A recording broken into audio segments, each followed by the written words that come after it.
తెలియజేస్తున్నాము.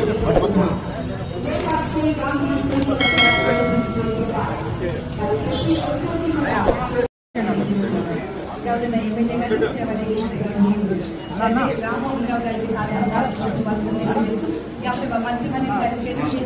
మరి అంగరంగ వైభవంగా ఈ యొక్క ఎగ్జిబిషన్ కి శ్రీకారం చుట్టి మరి ఈ యొక్క బ్రహ్మోత్తరమైనటువంటి కార్యక్రమానికి శ్రీకారం చుట్టినటువంటి తెలియజేస్తున్నా.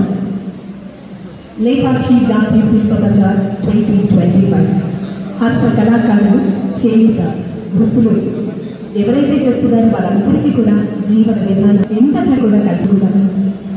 కొబ్బరికాయలు కొట్టి ఈ బృహత్తరమైనటువంటి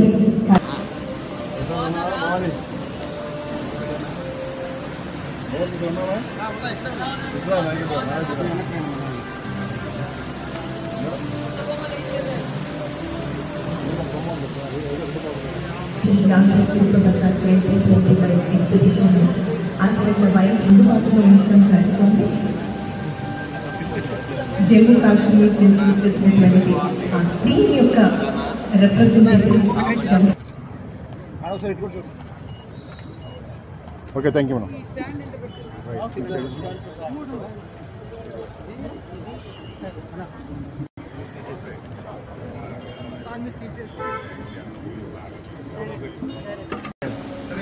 అందరికీ నమస్కారం. ఈరోజు విజయవాడ నడిగొడ్డున ఎన్నో ప్రభుత్వం రాగానే ఎన్నో ఎగ్జిబిషన్స్ కూడా ఏర్పాటు చేసాం. హస్తకళలకు మరి హ్యాండ్ కోసం కూడా మరి ఎన్నో ఎగ్జిబిషన్స్ ఏర్పాటు చేయడం జరుగుతుంది.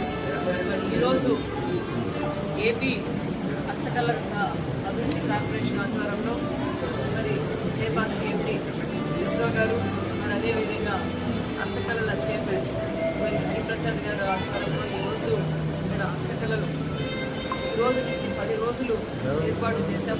హ్యాండ్లూమ్స్ మరియు హస్తకళలను ప్రోత్సహించాలనే ఉద్దేశంతో, ఎందుకంటే మొన్నటి రోజునే రాష్ట్రం తరఫున మనం 1 డిస్ట్రిక్ట్ 1 ప్రోడక్ట్ కింద 7 అవార్డులు కూడా తీసుకున్నాం. అది ఏటుకొప్పాక, బొమ్మలి వీణ, నరసాపురం రేసు, కొండపల్లి బొమ్మలు, ధర్మవరం వీణ, వెంకటగిరి చీరలు, పెద్దాపురం చీరలు.